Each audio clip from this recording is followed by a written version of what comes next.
Hey, good morning, church family. Good afternoon, good evening, good night, whenever you're watching this. I don't even know. It's morning for me. It's Tuesday morning. It's a beautiful day. And I'm excited to have an opportunity to just jump on here real quick and give you guys some thoughts and just some things that stuck out to me about this week's sermon. As you guys may know, we've been doing these weekly recap videos for a while now. If it's your first one that you've ever watched, that's what's happening right now. You're about to get a little review of Sunday's service. And then if you don't know anything about what we're doing, where we're at, we're in Second Peter. We just started a new series.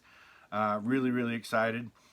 So Pastor Carl this Sunday gave us just a killer sermon. I thought it was really good. I loved the ideas that he shared with us. And one of the things that really stuck out to me was when he was talking about how grace always precedes peace. And man, we live in a world where we don't have a whole lot of peace, and at least many of us don't have a whole lot of peace.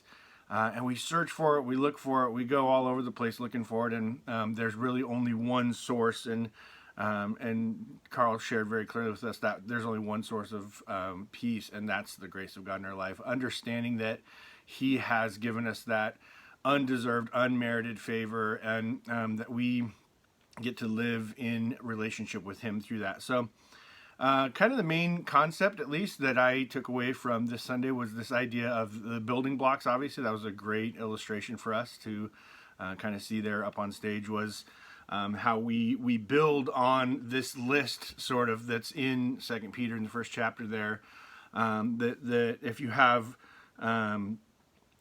your faith, you start with your faith, and then you add to that virtue, knowledge, self-control, perseverance, godliness, brotherly kindness, and then love. And in any area there where you feel like maybe you're struggling or you're not doing well in that area, to take a quick second and look back to the step that's right before that, and maybe you'll find for yourself a place where you can work a little bit in that area. And as I was thinking through that, I just had this thought that I wanted to share with you guys. I didn't have any real interesting things to add because it was done so well. But man, when we struggle and we want things to change, oftentimes we pray this prayer that's like, God, will you change these things or fix these things? And I was thinking about it Sunday night, yesterday, most of the day, and this morning, that oftentimes I think God has already given us the plan. He's already given us the information we need.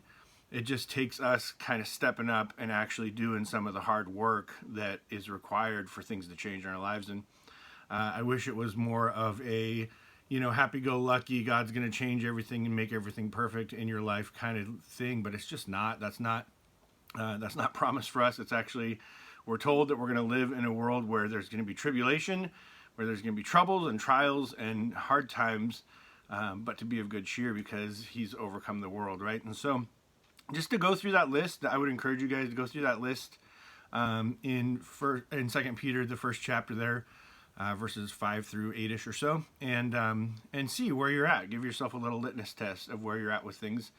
The hope is that you're loving people well. That's what we're called to do. We love God and love people, and so if you struggle in that area, go back a little bit. If you struggle with brotherly kindness, go back a little bit. If you struggle getting all the way back to just the basic foundational block of your faith, and where does your faith sit, and how healthy is your faith. And so, yeah, just an encouragement for that. I know I need to do that myself. As a Christian, we should always be striving to be better. We should always be striving to be more efficient and more productive for the sake of God's kingdom and for the sake of people who may die in separation from God. We don't want to see that. It breaks my heart. I hope it breaks yours. So, be encouraged, be strengthened, strengthen yourself, strengthen your inner man. Let the peace of God wash over you, and understand that peace is directly tied to His grace. So, check you guys later.